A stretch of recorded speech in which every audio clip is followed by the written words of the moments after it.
Deseaba tanto un bebé con mi novio que empecé a tener los síntomas. Resulta que no estaba embarazada, era un embarazo psicológico. Un par de meses después, terminamos. Pero él no me quiere pasar manutención por nuestro bebé psicológico. Julián y yo llevábamos 2 años construyendo lo que yo consideraba un imperio de amor, aunque ahora me doy cuenta de que él solo estaba de paso. Desde el primer día, nuestra conexión fue algo que trascendía lo físico, o al menos eso es lo que mi intuición de mujer me dictaba mientras planeaba nuestro futuro. Yo siempre supe que él era el indicado para ser el padre de mis hijos, a pesar de que él insistía con esa cantaleta aburrida de que no era el momento. Para mí, el momento lo decide la vida y el destino, no un calendario ni una cuenta bancaria, así que decidí tomar las riendas de nuestra posteridad. Sabía que en cuanto viera mi vientre crecer, sus miedos de hombre inmaduro se disolverían como sal en el agua. Nuestra rutina era estable, pero yo sentía un vacío que solo la maternidad podía llenar, una pulsión que me quemaba por dentro. Empecé a notar cómo él se alejaba sutilmente cada vez que yo mencionaba nombres de bebés o miraba vitrinas de ropa infantil. Esa resistencia suya me dolía, pero la interpreté como el simple pavor de quien está a punto de recibir la bendición más grande de su existencia. No fue un engaño, fue un acto de fe cuando decidí que las pastillas anticonceptivas ya no tenían lugar en mi cuerpo. El instinto no pide permiso, simplemente actúa cuando reconoce que el ambiente es propicio para la creación. Al poco tiempo, mi cuerpo empezó a enviarme señales que solo una madre puede decodificar con precisión absoluta. Los mareos por la mañana no eran simples indigestiones, eran el saludo de una nueva vida instalándose en mi ser. Sentía un cansancio pesado, una pesadez en los párpados que me obligaba a dormir horas extra, confirmando lo que mi alma ya sabía. Los pechos me punzaban con una intensidad que ninguna mujer fingiría jamás por puro capricho. Estaba convencida de que el milagro había ocurrido y que Julián, finalmente, tendría que madurar y aceptar su nuevo rol. Compré una prueba de embarazo con la certeza de quien ya conoce el resultado, pero la tecnología a veces es demasiado rudimentaria para la magia. Al principio parecía negativa, pero mi ojo clínico detectó de inmediato un rastro casi imperceptible en la ventanilla de plástico. Era una raya rosada, tímida pero presente, que solo revelaba su verdadera forma bajo condiciones específicas de iluminación. Tuve que esperar a que dieran las 4 de la tarde para que el sol entrara con el ángulo perfecto por la ventana del baño. Ahí estaba la prueba irrefutable de nuestra unión, brillando bajo la luz dorada como un pacto sagrado. Cuando se la mostré a Julián, esperaba lágrimas de alegría, pero recibí la frialdad de un bloque de hielo. El tipo se limitó a decir que la prueba estaba en blanco y que yo estaba viendo cosas donde no había nada. Me sentí profundamente agredida por su falta de visión, por esa forma tan cuadrada de procesar una realidad que nos superaba a ambos. ¿Cómo se atrevía a invalidar lo que yo estaba sintiendo en cada fibra de mi anatomía? Me indigné tanto que salí de la habitación, jurando que protegería a mi pequeño de la incredulidad de su propio padre. Lejos de dejarme abatir por su escepticismo, empecé a prepararme con la seriedad que el caso ameritaba. Fui a la farmacia y compré el ácido fólico más caro, porque mi hijo no iba a sufrir por las carencias de un padre ausente de espíritu. También adquirí un par de batitas de color neutro, porque sentía que la energía del bebé era pura y no debía ser encasillada todavía. Mi cuerpo seguía gritando que había vida, y yo no soy de las que ignoran los llamados de la naturaleza por una simple opinión masculina. Cada vez que pasaba frente a un espejo, me acariciaba el vientre, segura de que el crecimiento era ya notable para cualquiera con sensibilidad. Julián, en su afán de controlarme y apagar mi luz, me obligó a ir al médico para lo que él llamaba una opinión profesional. Accedí solo para callarle la boca, convencida de que la ciencia terminaría dándome la razón y él tendría que pedirme perdón de rodillas. El doctor resultó ser un tipo nefasto, de esos que han perdido la humanidad entre tantos libros y estetoscopios fríos. Me hizo un ultrasonido con una prisa insultante, sin detenerse a buscar bien en los rincones de mi útero. Su veredicto fue una bofetada. Dijo que no había nada y que lo mío era un embarazo psicológico. Me reí en su cara, por supuesto, porque nadie conoce mi cuerpo mejor que yo misma. ¿Cómo va a ser psicológico el rechazo visceral que ahora siento por el olor al café, algo que antes amaba? ¿Es psicológico el dolor de espalda que me impide caminar largas distancias? El doctor intentó explicarme teorías sobre la mente y el cuerpo, pero yo sé distinguir entre una sugestión y una realidad física. Salí de ese consultorio con la cabeza en alto, sabiendo que ese hombre simplemente no tenía el equipo lo suficientemente moderno para detectar una vida en etapa tan temprana. Julián usó la incompetencia de ese médico como el arma perfecta para ejecutar su traición final. Esa misma semana, mientras yo organizaba la ropita en el cajón, me dijo que no podía seguir conmigo porque mi obsesión lo asustaba. Me llamó loca con la mirada, aunque sus palabras intentaran sonar diplomáticas y preocupadas. Empacó sus cosas como un cobarde, huyendo de la responsabilidad que él mismo había sembrado en mis noches de entrega. Me dejó sola en el departamento, cargando con el peso emocional de una madre abandonada por un hombre que no supo estar a la altura. Ahora el muy cínico tiene la audacia de decir que no tiene por qué pasarme ni un solo centavo para los gastos. Argumenta que no hay niño, como si la existencia de un hijo se limitara a un trozo de papel o a una imagen borrosa de ultrasonido. ¿Y qué hay de mi desgaste físico, de todas las noches que pasé en vela protegiendo esta vida con mi pensamiento? ¿Qué hay de mi cuerpo, que se transformó y se preparó para recibirlo, dándole todo lo que tenía? Es un abandono de hogar en toda regla, una estafa emocional que la ley debería castigar con todo su rigor. Comentarios de la historia principal. Usuario Anónimo 1 dice: ¿en serio crees que una raya que solo se ve a las 4 de la tarde con el sol a 45 grados es un positivo? Eso se llama evaporación de la prueba o simplemente ganas de ver lo que no existe. Deja de acosar a ese pobre hombre por un fantasma. Respuesta de la OP: es obvio que no sabes nada de cómo funciona la química de la orina cuando se diluye en las primeras semanas. Solo los ojos entrenados y conectados con su propia fertilidad pueden ver la fase temprana del desarrollo. Sigue creyendo en tus manuales de instrucciones mientras las mujeres reales percibimos la vida. Usuario Anónimo 2 dice: o sea que quieres que Julián te pague una pensión por un niño que el médico ya te dijo que no existe. Bajo esa lógica, si yo sueño que me gano la lotería, ¿el banco tiene la obligación de pagarme el premio? Estás mal de la cabeza. Respuesta de la OP: no estoy pidiendo dinero para mis lujos, sino para que se reconozca mi estado de madre y el sacrificio de mi cuerpo. El dinero es una forma de validar que hubo un proceso real, aunque tu mente limitada no pueda concebir la metapaternidad. Julián debe pagar por el espacio que ocupó en mi vientre y en mi alma. Actualización 1. Ha pasado una semana desde que Julián decidió huir de sus obligaciones, y el mundo parece haberse puesto de acuerdo para torturarme. Mi propia madre, la mujer que me dio la vida y que debería entender mejor que nadie este vínculo, ha resultado ser mi mayor decepción. Vino a mi casa y, en lugar de traerme una cuna o palabras de aliento, tuvo la osadía de decirme que dejara de comprar pañales.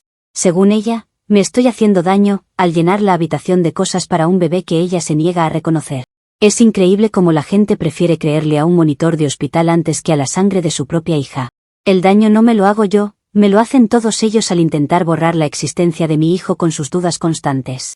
Me siento rodeada de muros de hormigón que no dejan pasar la luz de la verdad, pero no voy a permitir que me quiebren. He seguido comprando todo lo necesario porque un hijo no espera a que los adultos se pongan de acuerdo sobre su realidad.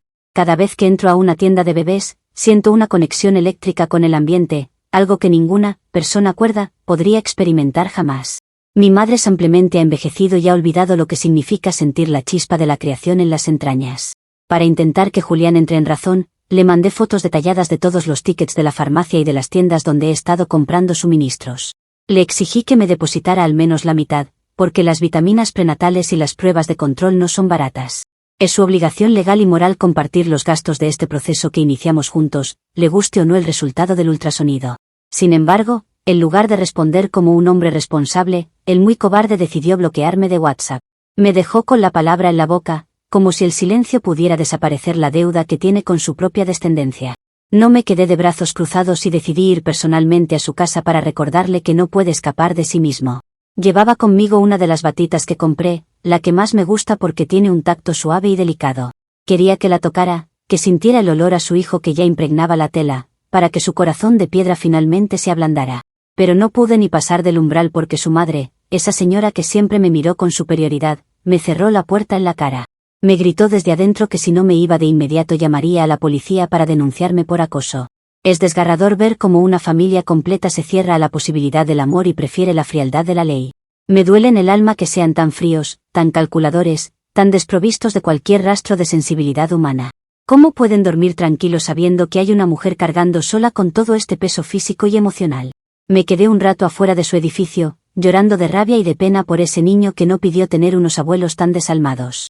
La humillación de ser tratada como una criminal en la calle donde pasé tantas tardes felices con Julián es algo que no le deseo a nadie. He tomado la decisión de que si no recibo el apoyo que merezco por las buenas, entonces tendré que recurrir a la exposición pública. No puede ser que Julián ande por la vida con la frente en alto, fingiendo que es un buen tipo, cuando dejó a una mujer gestante de un sentimiento tan puro. La gente tiene que saber quién es él realmente y cómo trata a las personas que lo amaron sin condiciones. Voy a publicar nuestra historia en todas mis redes sociales, con pruebas de mis gastos y de su indiferencia. La verdad siempre encuentra su camino, y la presión social le enseñará lo que el sentido común no pudo. Comentarios de la actualización 1. Usuario Anónimo 1 dice: dices que la batita tiene el olor de tu hijo, pero si la acabas de comprar en la tienda, lo único que huele es a algodón nuevo y a químicos de fábrica.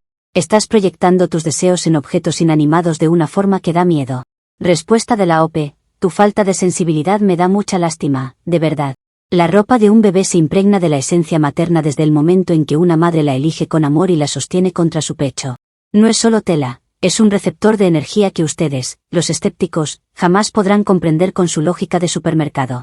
Usuario Anónimo 2 dice: Julián no te bloqueó porque sea un cobarde, te bloqueó porque le estás mandando tickets de farmacia por un embarazo que solo existe en tu cabeza. El tipo solo quiere recuperar su vida y tú sigues intentando cobrarle una factura imaginaria. Respuesta de la OP: lo que ustedes llaman imaginario, es en realidad un ataque de odio coordinado contra las mujeres gestantes y nuestra percepción de la realidad. Julián me bloqueó porque no puede soportar el peso de su propia culpa al ver cuánto he gastado para proteger lo que él desprecia. El bloqueo es la prueba definitiva de que sabe que tengo razón y no tiene argumentos para refutarme. Hey Chismesaurio, si te gusta mi contenido y quisieras apoyarme de una forma un poquito más directa, te invito a que te unas a los miembros del canal. Aquí, por poco más de lo que cuesta una taza de café, podrás ayudarme directamente a seguir creando este contenido. Y si por alguna razón no puedes, también te agradezco mucho. Apóyame dejándome un like, un comentario y una suscripción. Dicho eso, seguimos con el chisme. Actualización 2. Ha pasado un mes desde que mi familia y Julián decidieron darme la espalda, y sigo luchando esta batalla completamente sola. Busqué ayuda profesional, pero no del tipo que mi madre sugería, sino legal, porque alguien tiene que poner orden en este caos. Fui a ver a un abogado, uno de esos que tienen oficinas llenas de libros viejos y prometen justicia para los desamparados en sus folletos. Me senté frente a él con toda la documentación, mis recibos, las fotos de la prueba de embarazo bajo el sol y un diario detallado de mis síntomas. Estaba segura de que encontraría en él al aliado que necesitaba para obligar a Julián a reaccionar. El tipo me escuchó con una cara de póker que al principio interpreté como profesionalismo, pero que resultó ser puro desinterés. Cuando terminé de explicarle que quería demandar a Julián por abandono de proceso gestacional emocional y gastos de preparación, se quedó callado un buen rato. Luego, con una voz monótona, me pidió el acta de nacimiento o al menos el informe oficial del médico que confirmara el embarazo. Traté de explicarle que el médico era un incompetente absoluto y que el bebé es una presencia real que Julián aceptó tácitamente. Si él aceptó estar conmigo sin protección, aceptó todas las consecuencias, incluyendo las que no se ven en una ecografía. El abogado suspiró, cerró mi carpeta y me dijo que no había ninguna base legal para proceder con algo así en este país. Me sugirió, con un tono condescendiente que me hirió más que cualquier insulto, que me fuera a casa y buscara otro tipo de apoyo. Otro más que se une a la conspiración de silencio contra mi maternidad. Salí de ese despacho llorando de impotencia, sintiendo que el sistema entero está diseñado para proteger a los hombres que huyen de sus responsabilidades. Es indignante que la ley sea tan ciega ante el dolor y el esfuerzo de una mujer que solo busca lo justo. Lo peor vino después, cuando descubrí que Julián no solo me olvidó, sino que ya me reemplazó con una rapidez que me revuelve el estómago. Me enteré por una amiga común que empezó a salir con una chica de su oficina, una tal Mariana. Cometí el error de buscar su Instagram y lo que vi me dejó en shock, fotos de ellos dos cenando y riendo como si nada hubiera pasado. Ella es flaquísima, casi anoréxica, una de esas mujeres que parecen figuras de papel que se rompen con el viento. Obviamente Julián la eligió porque ella no tiene esa capacidad vibrante de dar vida que yo poseo, y eso le hace sentir seguro en su mediocridad. No pude quedarme callada ante semejante injusticia y decidí que esa chica debía saber con quién se estaba metiendo realmente. Me creé una cuenta falsa de Instagram y le escribí por mensaje directo, siendo lo más clara y honesta posible sobre la situación. Le dije que Julián tiene un hijo que mantener y que ella no debería ser cómplice de un padre desnaturalizado que abandona a su familia. Le advertí que si él fue capaz de hacerme esto a mí, que le di todo, se lo haría a ella en cuanto se cansara de su figura de modelo. Pensé que me agradecería la advertencia, pero la gente está tan cegada por el romance barato que prefieren ignorar la verdad. Me bloqueó casi de inmediato, igual que Julián, confirmando que son tal para cual en su falta de valores. Me duele ver cómo la sociedad premia a los que mienten y castiga a los que, como yo, nos mantenemos fieles a nuestra verdad. Sigo sintiendo a mi pequeño conmigo, dándome fuerzas para no desmayar a pesar de que el mundo parezca un lugar cada vez más hostil. Cada patadita interna que siento, aunque el médico diga que son gases, me recuerda que mi compromiso es con él, no con la opinión de los demás. No me importa quedarme sin nada si al final del día puedo decir que no traicioné mi instinto de madre. Comentarios de la actualización 2. Usuario Anónimo 1 dice: ¿en serio te pusiste a acosar a la nueva novia de tu ex con una cuenta falsa? Esa chica no tiene nada que ver con tus delirios y Julián tiene todo el derecho de seguir adelante. Estás cruzando límites que te van a traer problemas legales de verdad, pero por acoso. Respuesta de la OP. Lo que ustedes llaman acoso, yo lo llamo sororidad y advertencia necesaria ante un peligro inminente. Le estoy haciendo un favor enorme al mostrarle la verdadera cara del monstruo con el que sale, aunque su falta de madurez no le permita verlo ahora. Algún día me agradecerá haber intentado salvarla de un hombre que ignora su propia estirpe. Usuario Anónimo 2 dice, daría lo que fuera por haber visto la cara de ese abogado cuando le pediste manutención para un bebé fantasma basándote en procesos emocionales. La ley no está obsoleta, simplemente no se basa en cuentos de hadas o en lo que tú quieras creer un martes por la tarde. Respuesta de la OP. La ley está escrita por hombres que nunca han sentido la presión de una vida creciendo en su interior, por eso es tan limitada. Lo que yo propuse es la metapaternidad, un concepto que está muy por encima de sus actas de nacimiento y sellos oficiales. Algún día la jurisprudencia evolucionará y las mujeres como yo seremos vistas como las pioneras que fuimos. Actualización 3. Han pasado 3 meses desde mi última actualización y mi vida se ha transformado en un campo de batalla constante donde todos parecen ser el enemigo. Me cansé de las indirectas y de los mensajes bloqueados, así que decidí que era hora de una acción que Julián no pudiera ignorar. Se me ocurrió una idea brillante, algo que por fin le daría una dimensión física al vacío que él pretende ignorar con tanta soberbia. Alquilé un carrito de bebé, uno de esos modelos alemanes carísimos, con acabados en cuero y suspensión de lujo, porque mi hijo merece lo mejor. Me presenté en la puerta de su oficina justo a la hora de salida, cuando sabía que habría más gente para presenciar el momento. Me paré justo frente a la entrada principal, meciendo el carrito con una suavidad rítmica, mientras tarareaba una canción de cuna que yo misma compuse. El cochecito estaba tapado con una manta azul de lana fina, protegiendo del aire esa presencia que solo yo sabía valorar adecuadamente. Cuando Julián salió rodeado de sus amigos de la oficina, esos mismos que antes me invitaban a las parrilladas, me acerqué con paso firme y una sonrisa de triunfo. Mira, Julián, le dije con voz clara para que todos escucharan, ya que no quieres pagar la leche ni la ropa, al menos ven a saludar a lo que tanto rechazas. El rostro de Julián pasó del asombro a una furia roja que nunca le había visto, pero yo me mantuve serena en mi papel de madre digna. Sus amigos se quedaron paralizados, sin saber cómo reaccionar ante la escena, hasta que uno de ellos, un tipo idiota llamado Rodrigo, cometió el sacrilegio. Se acercó con una risita nerviosa y levantó la manta de un tirón, exponiendo el interior del carrito ante la vista de todos los presentes. Hubo un silencio sepulcral que duró una eternidad, mientras todos miraban el espacio vacío donde debería haber estado un bebé de carne y hueso. Para ellos no había nada, pero para mí era la representación más pura de la ausencia de alma de Julián.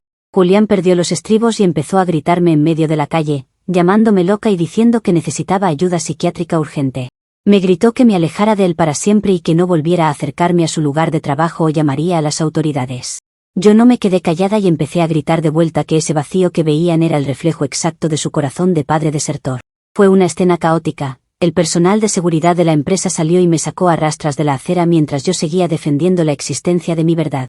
Sentí el asfalto raspando mis rodillas, pero el dolor físico no era nada comparado con la traición pública de ese hombre. Lo peor de todo es que en este mundo moderno nada se queda en la privacidad del momento, y alguien grabó toda la escena con su celular. El vídeo se hizo viral en los grupos de mi barrio y ahora no puedo salir a comprar el pan sin que los vecinos me miren con una mezcla de lástima y burla. Me señalan por la calle como si yo fuera el problema, cuando el verdadero villano es el hombre que se niega a reconocer su responsabilidad. La gente es tan básica que solo se queda con la imagen de un carrito vacío, sin entender la profundidad del símbolo que yo estaba intentando proyectar.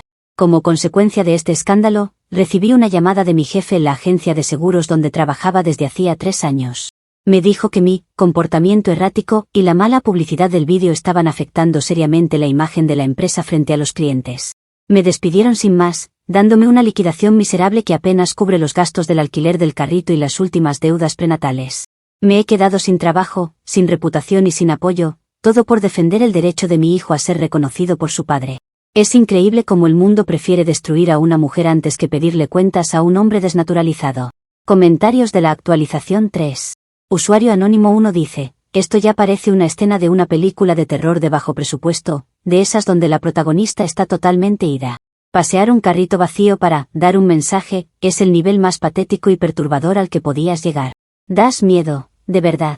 Respuesta de la OP, no es terror, es arte performático y protesta social necesaria contra el abandono paterno. El vacío es un símbolo de una potencia intelectual que ustedes, acostumbrados a consumir contenido basura, no tienen la capacidad de procesar. Mi hijo estuvo ahí en forma de energía, y el que no lo vio es porque tiene el alma seca.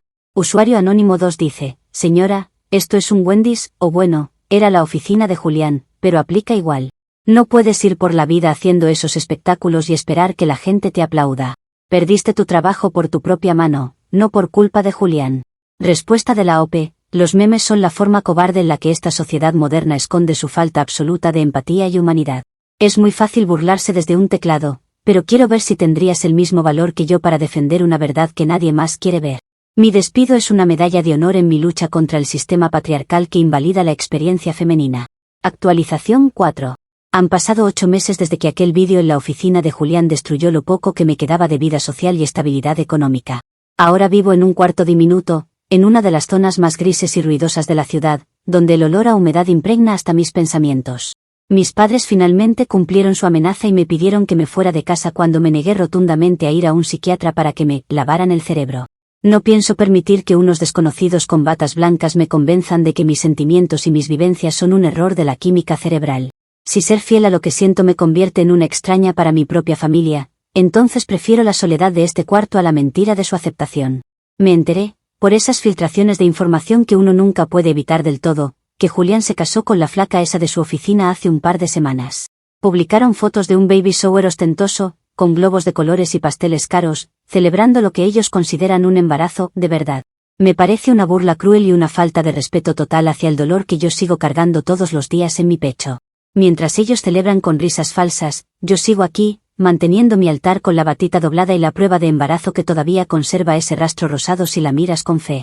Para mí, ese niño siempre existirá y tendrá un lugar en este mundo, aunque el resto de la humanidad haya decidido practicar la ceguera colectiva. Mi situación financiera es desesperada, apenas consigo para comer haciendo trabajos temporales que no requieren dar la cara, porque mi nombre sigue manchado por ese vídeo viral. No tengo dinero para abogados, ni para lujos, ni siquiera para comprar más ropita, pero tengo algo que Julián y su nueva esposa jamás entenderán: mi integridad. Soy una madre soltera de un hijo que nadie más puede ver, y esa conexión invisible me hace mucho más fuerte que todos ustedes juntos. El mundo puede llamarme loca, marginarme y dejarme morir de hambre, pero no pueden quitarme la certeza de lo que viví y de lo que sigo protegiendo en mi memoria. Algún día, cuando la vida le cobre a Julián todas sus deudas, él se dará cuenta del vacío inmenso que dejó al rechazar la oportunidad de ser un padre de verdad para mi pequeño. Ese día, él buscará desesperadamente el perdón y la redención, pero mi hijo y yo ya no estaremos disponibles para consolar su miseria. Me llaman desequilibrada, pero yo solo me llamo a mí misma una mujer que no se dejó doblegar por la presión de una sociedad que teme a lo que no puede pesar ni medir. La historia, a la larga, me dará la razón, aunque ahora mismo me esté consumiendo la injusticia de un hombre que se negó a pagar por el amor que yo sembré con tanta esperanza. Sigo aquí, firme en mi cuarto pequeño, siendo la única guardiana de una verdad que el mundo no merece conocer.